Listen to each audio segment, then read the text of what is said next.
आज मैं बिना दाल का दाल बनाने वाली हूँ। जी हाँ दोस्तों, आज मैं मार की दाल बनाने वाली हूँ। ये बहुत ही गुणकारी होती है और बिल्कुल दाल जैसा गाढ़ा सा बनता है, पर दाल से कहीं ज़्यादा ये टेस्टी बनकर तैयार होती है।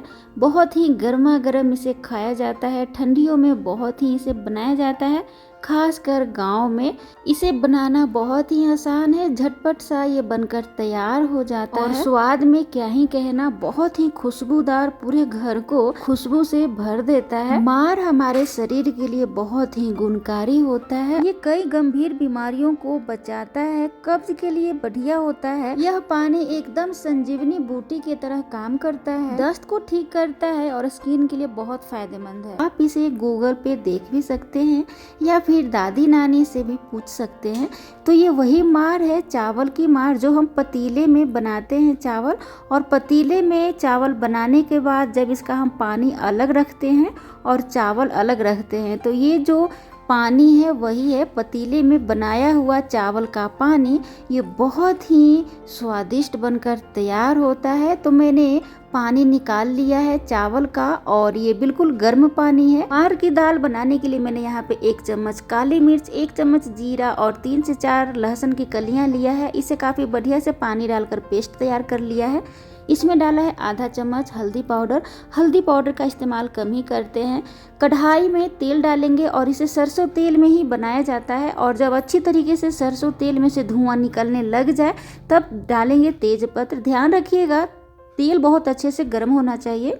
यहाँ पे तेज पत्ते के बाद थोड़ा जीरा डालेंगे और लाल मिर्च या फिर हरी मिर्च डाल देंगे। जब तड़का अच्छी तरीके से भूरा हो जाए तब यहाँ पे सगा प्याज मैंने काट कर डाल दिया है 1 कटोरी। काफ़ी बढ़िया से स्प्रिंग अनियन को भूनने देंगे, एकदम बिल्कुल ही ब्राउन जैसा हो जाएगा।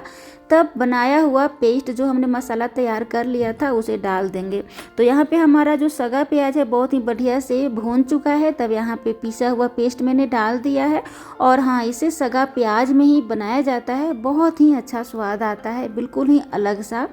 मसाले को बहुत ही अच्छे तरीके से भूनेंगे, दानेदार जब मसाला हो जाए तब आगे का प्रोसेस करेंगे। यहाँ पे मसाला जो है हमारा दानेदार होना शुरू हो गया है। तब यहाँ पे डालेंगे स्वाद अनुसार नमक। नमक डालने के बाद काफ़ी बढ़िया से इसे भूनेंगे। ध्यान रखिएगा, इसमें टमाटर आपको नहीं डालना है। जैसे मैंने इसमें बताया है सिर्फ उसी तरीके से आपको बनाना होगा, क्योंकि गाँव में इसी तरीके से बनाया जाता है। मसाला हमारा बहुत ही बढ़िया से भून चुका है, तेल अलग हो चुका है। तब यहाँ पे मैंने उबला हुआ मटर डाल दिया है और धनिया पत्ता। ध्यान रखिएगा, मटर जब आपको उबालना है तो मटर उबालते समय जो उसका पानी होता है, तो मटर का पानी मत फेंकिएगा, उसे इसी में डालेंगे। काफ़ी बढ़िया से सब चीज़ भून रहा है। अब यहाँ पे चावल का जो हमारा पानी है, पकाया हुआ चावल का पानी जिसे मार कहते हैं, उसे इसमें डाल देंगे। इस मार का दाल बनाने के लिए एक बात ध्यान रखिएगा, गांव में नवंबर महीने से लेकर मार्च के महीने तक नया वाला चावल से बनाया जाता है। उसके बाद जब चावल पुराना हो जाता है फिर उस पानी को नहीं बनाते हैं, क्योंकि उसका स्वाद अलग हो जाता है। जी हाँ दोस्तों, नए वाले चावल का जो मार होता है उसी मार से ये बनाया जाता है। दाल बहुत ही स्वादिष्ट खुशबूदार बनकर तैयार होता है। अगर आप पुराने वाले चावल का मार का दाल बनाएंगे तो ज़्यादा स्वादिष्ट नहीं बनता है। इस दाल को बनाते समय ध्यान रखिएगा, मार जब भी आप चावल में से निकालें, जैसे कि आपने पतीले में चावल बनाया और पानी को अलग निकाल लिया चावल बनाने के बाद, जो वो चावल का पानी है जिसे मार कहते हैं, वो सिर्फ 1 घंटे के अंदर ही उसका दाल बन जाना चाहिए। 1 घंटा अगर हो जाए उससे के बाद आप मत बनाइएगा। देखिए, थोड़ा सा इसे खौला लीजिएगा मार डालने के बाद, और खौलाने के बाद ये देखिए हमारा गाढ़ा सा दाल बनकर बिल्कुल ही तैयार है। बहुत ज़्यादा इसे नहीं खौलाते हैं, बस 5 मिनट तक। उसके बाद हमारा गर्मा गर्म दाल मार का बिल्कुल ही तैयार है। ये बहुत ही लाभदायक होता है, आप इसे ज़रूर खाइएगा।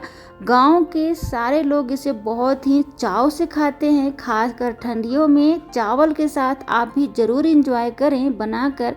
वीडियो पसंद आए तो लाइक सब्सक्राइब करें। जल्दी मिलते हैं नेक्स्ट वीडियोज में, तब तक के लिए take care and bye bye.